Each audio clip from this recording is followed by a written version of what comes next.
নমস্কার বন্ধুরা, গৌতমের সাথে এই চ্যানেলে আপনাদের স্বাগত জানাই।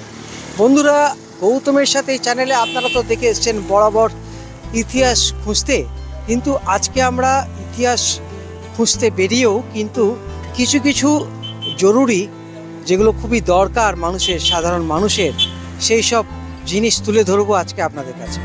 বন্ধুরা, তাই আমরা এখন চলে এসেছি এই সন্ধ্যাবেলা এই রানীগঞ্জের রাস্তায়।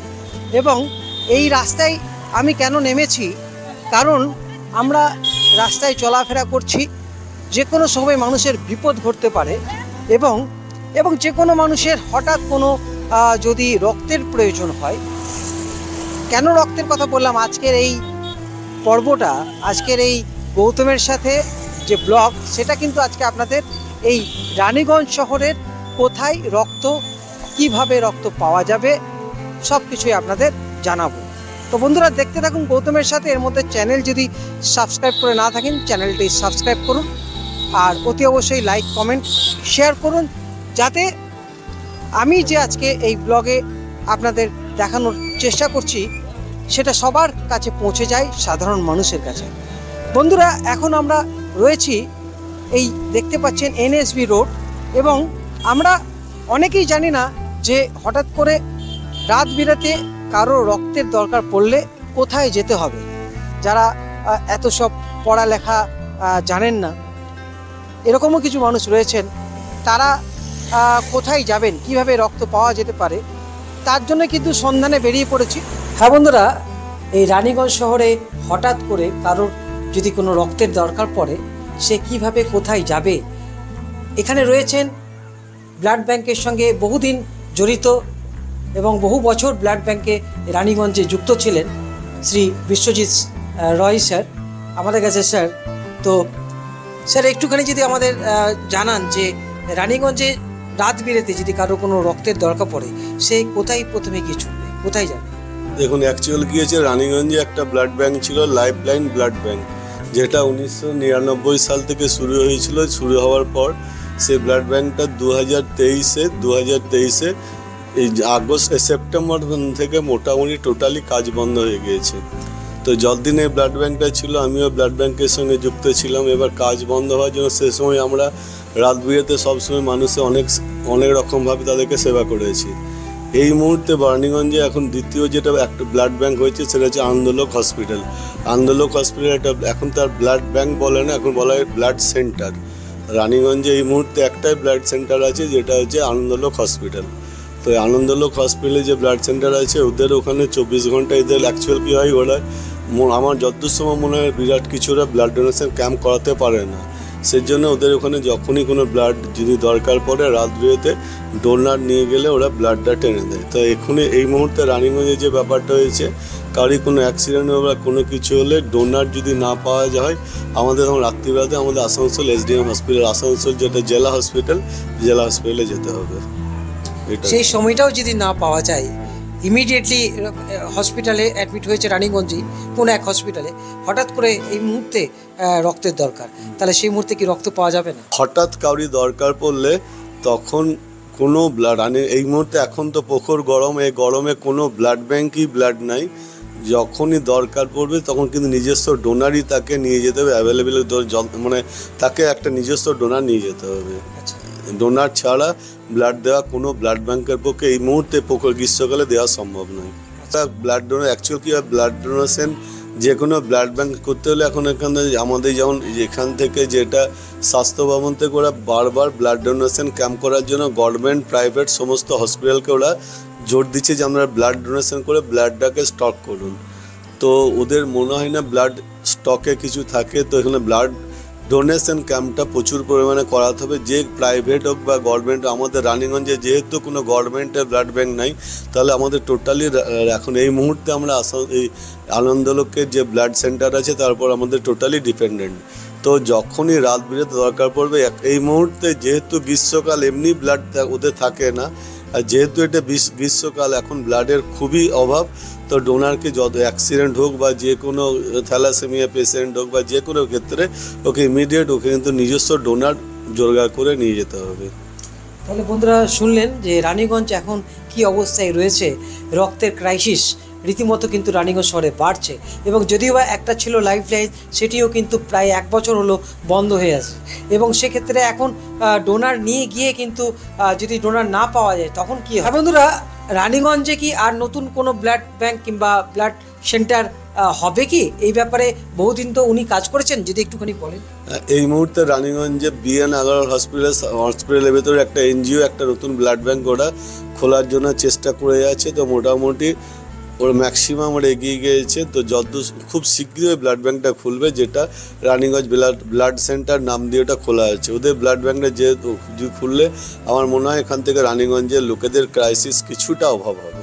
কি কি থাকছে ফ্যাসিলিটি, মানে সেখানে ওখানে টোটালি এই যেটা আনন্দলোক হসপিটাল আছে, এখানে এটাও আছে, দুটোতেই হোল ব্লাড আছে। অ্যাকচুয়ালি কি হয়, একটা ব্লাড যে কোনো একটা ব্লাড ব্যাংক করতে হলে এই মুহূর্তে কি আছে, অনেকগুলো ব্লাডের অনেকগুলো ভাগ আছে। একটা হোল ব্লাড বলে, একটা বলা হচ্ছে ওইখান থেকে একটা বলে প্লাজমা বলা হচ্ছে, একটা হচ্ছে পিআরবিসি আছে, বা ওখান থেকে কম্প্যাক্ট সেল আছে, বা রেড ব্লাড সেল, খালি যে কোনো বা ডাক্তার লিখে দিল প্যাক সেল। তো এরকম যেগুলোকে বলে সেটা সেপারেশন যে ইউনিটটা এই মুহূর্তে আনন্দলোকেও নাই, বা নতুন যে হসপিটাল সেখানেও নাই। একমাত্র যদি পুরো সেপারেশন হিসাবে ব্লাড থাকতে হয় সেটা আসানসোল এসডি হসপিটালেই আছে। তো এই মুহূর্তে একটা ব্লাড ব্যাংক হচ্ছে, এখান থেকে এরা একটা এনজিও মারফত চলা যাচ্ছে। তো এনজিও চেতনা ওয়েলফেয়ার সোসাইটি নামে একটা এনজিও মারফত একটা নতুন ব্লাড ব্যাংক হচ্ছে। সেই ব্লাড ব্যাংকে এরা যেহেতু এই ব্লাড ব্যাংকের সঙ্গে আমরাও জড়িত আছি, তো আমাদের সঙ্গে বিভিন্ন এনজিওর সঙ্গে আমাদের লিঙ্ক থাকে। আমরা চেষ্টা করব অনেক বেশি ব্লাড ডোনেশন ক্যাম্প করিয়ে রানিগঞ্জের লোকেদের ব্লাডের চাহিদাটা মেটাবার জন্য। আমরা এরপর আরও জানবো এবং আনন্দলোকও আমরা যাব। চোখ রাখুন গৌতমের সাথে। এই দেখতে পাচ্ছেন আমরা এই রাতের বেলা কিন্তু চলে এসেছি এই আনন্দলোক হসপিটালে এবং রক্তের খোঁজে। এবং এই 1 বছর হলো, কিন্তু প্রায় 1 বছর হতে যাচ্ছে এই আনন্দলোক ব্লাড ব্যাংক। হ্যাঁ বন্ধুরা, রানিগঞ্জ শহরে লাইফ লাইন যে ব্লাড ডোনেশন সেন্টার ছিল সেটা কিন্তু এখন এই মুহূর্তে বন্ধ হয়ে গেছে, প্রায় 1 বছর হতে যাচ্ছে। তাই আমাদের এই রানিগঞ্জের আনন্দলোক হসপিটালে আমাদের আসতে হবে, কারণ একমাত্র খালি আনন্দলোকেই কিন্তু এই ব্লাড ডোনেশন সেন্টার রয়েছে। চলুন এই আনন্দলোকের যে গ্রাউন্ড ফ্লোর রয়েছে ওপিডি, এবং ওখানে কিন্তু ব্লাড ডোনেশন সেন্টার রয়েছে। চলুন আপনাদের দেখানোর চেষ্টা করছি। এবং যতদূর জানি আমরা টেকনিশিয়ানদের সঙ্গে কথা বলবো। আমরা একটু এগিয়ে গিয়ে ডান দিকে যে সোজা দেখতে পাচ্ছেন, এখানে কিন্তু এই যে লেখা রয়েছে আনন্দলোক ব্লাড সেন্টার রক্ত কেন্দ্র। আমাদের সব কিছু টেস্ট করেই ব্লাড নেওয়া হয়, যেমনি যা ক্রাইটেরিয়া আছে অ্যাজ পার গভর্নমেন্ট রুলস, সেই রুলস নিয়ম অনুযায়ী মেনে আমরা ডোনেশন নিই। আচ্ছা, তো এখানে মানুষজন রক্ত পেতে গেলে কি করতে হবে তাদের? রিকুইজিশন আর স্যাম্পেল নিয়ে আসতে হবে পেশেন্টের উইথ ডোনেশন। ইন কেস আমরা যদি সেম গ্রুপ থাকে তাহলে মানে সেম গ্রুপ না এক্সচেঞ্জ করা যায়। যদি আমাদের কাছে স্টক থেকে থাকে তাহলে আমরা এক্সচেঞ্জ করে দিই, আর না হলে আমরা গভর্নমেন্টের মতন তো আর ক্যাম্প পাই না। আর এই এখন অবধি রানিগঞ্জ থেকে আমরা কোনো লোকাল থেকে ক্যাম্প পাইনি, কোনো সোশ্যাল ওয়ার্ক টিম বা কোনো পার্টির দিক থেকে। তো আমাদের ক্রাইসিস হয়ে যায় চালাতে, সেম গ্রুপ ডোনার আনতে বলা হয়। ইভেন এমনিও হয় যে অনেক পার্টি ফিরে চলে যান ব্লাডের জন্য সেম গ্রুপ ডোনার আনতে বলা হলে। বন্ধুরা, এই যে দেখতে পাচ্ছেন ব্লাড কালেকশন রুম, এখানে কিন্তু রক্তের কালেকশন হয়। দেখতে পাচ্ছেন এই মুহূর্তে এখানে কি পরপর দুটো রয়েছে, দুজনকে নেওয়া যাবে? হ্যাঁ, অটোমেটেড বেডের দুটোই আছে আমাদের, আর এমনি ম্যানুয়াল দুটো বেড আছে। তাতে আমরা একসঙ্গে দরকার হলে একসঙ্গে 4টা ডোনার একবারে আমরা ডোনেশন নিতে পারি। আর কীরকম কি খরচা পড়বে রক্ত নিতে গেলে, কিংবা এই ব্যাপারে যদি একটুখানি জানান দেন? আমাদের প্রসেসিং রেট যা আছে উইথ ডোনেশন, মানে ডোনার দিলে 1050 টাকা, আর উইদাউট ডোনেশন 1800 টাকা লাগে আমাদের। তো আমরা উইদাউট ডোনেশন খুব কমই পারি ইস্যু করতে, কেন কি আমাদের সেইভাবে ব্লাডের স্টক থাকে না। সেই জন্য উইথ ডোনেশন 1050 টাকা আমাদের অ্যাজ পার গভর্নমেন্ট যা রেট আছে সেটাই নেওয়া হয়। আচ্ছা, তাহলে হঠাৎ করে যদি কোনো ডোনেশন না পাওয়া যায় সেক্ষেত্রে এখানে কিন্তু রক্তের কোনো সংরক্ষণ করা হয় না, মানে পাওয়া যাবে না, তাই তো? না, ইনকেস লাইফ সেভিং যদি আমাদের কাছে থেকে থাকে 1 ইউনিট আমরা ইনকেস যদি আমাদের আছে স্টকে, আমরা লাইফ সেভিংয়ের জন্য 1 ইউনিট দিতে পারি। সেই গ্রুপ পেশেন্টের যে গ্রুপ আছে সেইটা যদি আমাদের সঙ্গে মানে পেশেন্টের যে গ্রুপ আছে সেই গ্রুপ যদি আমাদের কাছে অ্যাভেলেবেল স্টক থেকে থাকে তাহলে আমরা এটা লাইফ সেভিংয়ের জন্য ইস্যু করি। আচ্ছা, সেটার রেট হচ্ছে 1800 টাকা? হ্যাঁ, সেটা 1800 টাকা। অবধি খোলা থাকে? আমাদের 24 ঘন্টা সেবা চালু আছে।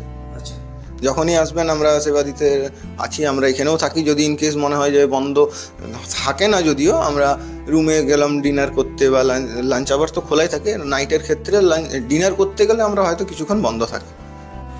বন্ধুরা দেখতে পাচ্ছেন ব্লাড ব্যাগ স্টোরেজ রুম, এখানে আমরা একটুখানি দেখবো। এখানে এখন দেখতে পাচ্ছেন খুব সিস্টেমটা খুব সুন্দর, ফ্রিজের মধ্যে রয়েছে ব্লাড ব্যাংক রেফ্রিজারেটর। এই মুহূর্তে আমাদের এ পজিটিভ নেই, বি পজিটিভ দুটো আছে। আচ্ছা, ও পজিটিভ দুটো। আর আমাদের এই মুহূর্তে কি কি রয়েছে? আমাদের কাছে এ পজিটিভ নেই, বি পজিটিভ দুটো, ও পজিটিভ দুটো, আর একটা এবি পজিটিভ আছে। ইন কেস এমার্জেন্সি কেউ যদি লাইফ সেভিং এর জন্য আসে আমরা ইস্যু করি।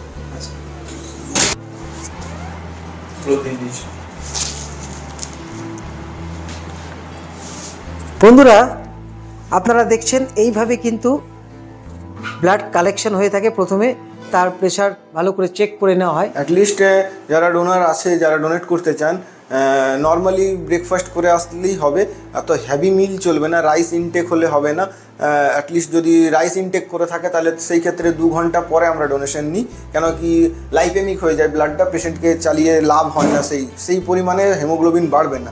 আর এমনি আর কোনো প্রসিডিওর নেই, আমরা ডোনেশনের পর টিফিন দেওয়া হয়। এমনি খুব রোদ দিকে আসলে আমরা কিছুক্ষণ বসিয়ে রেস্ট নিয়ে আমরা তারপর ডোনেশন নিই। আর ডোনেশনের পরে অ্যাটলিস্ট আমরা মানা করি যে খুব বাইক চালাবেন না, খুব শীঘ্রই গিয়ে কোথাও রোদে গিয়ে বসবেন না, বা অ্যালকোহল কনজিউমিং এসব ভারী কাজ ওদিনটা কিছু করবেন না। ব্লাড কালেকশন নেওয়া হওয়ার পর তাকে কি খাবার দেওয়া হয়? আমাদের এখান থেকে কোম্পানি যেটা প্রোভাইড করে, ফ্রুটি আছে, কলা আছে, আর কেক আছে দেওয়া হয়, আর এমনি জল তো আছে, ঠান্ডা জল সবসময় আছে। আর ব্লাড কি সবাই দিতে পারে? যে কেউ দিতে পারে, এলিজিবল পারসন হলে। আমাদের যে ক্রাইটেরিয়া আছে সেই ক্রাইটেরিয়ার মধ্যে পড়লে আমরা অবশ্যই নিব। আপ টু 18 বছর ঊর্ধ্বের থেকে আপ টু 60 অবধি এখন সবাই দিতে পারে blood donation. Medically fit person, যাদের মেডিকেলি ফিট বলতে গেলে যাদের সুগার না থেকে থাকে, থাইরয়েডের মেডিসিন, বিভিন্ন রকমের অ্যান্টিবায়োটিক, কোনো ভ্যাকসিনেশন, বা 1 বছরে যারা ট্যাটু করেছেন বা দাঁত তুলেছেন, কান নাক ফুটো করেছেন, এইসব ক্ষেত্রে আরও বিভিন্ন আছে, এগুলো ক্ষেত্রে আমরা বাদ দিয়ে দিই। মানে অ্যাজ পার গভর্নমেন্ট রুলস এগুলোতে ব্লাড ডোনেশন নেওয়া যায় না। এখানে যিনি দায়িত্বে রয়েছেন বিভাস ভট্টাচার্য, টেকনিশিয়ান, উনি তো সব কিছু বললেন যে কি ক্রাইটেরিয়া থাকতে হবে ব্লাড দেওয়ার জন্য, কত বছর বয়স থেকে দেওয়া যায়, এবং ব্লাড দেওয়ার পর এখানে কীরকম কী খাওয়া দাওয়ার ব্যবস্থা আছে, সব কিছু আপনাদের জানালাম।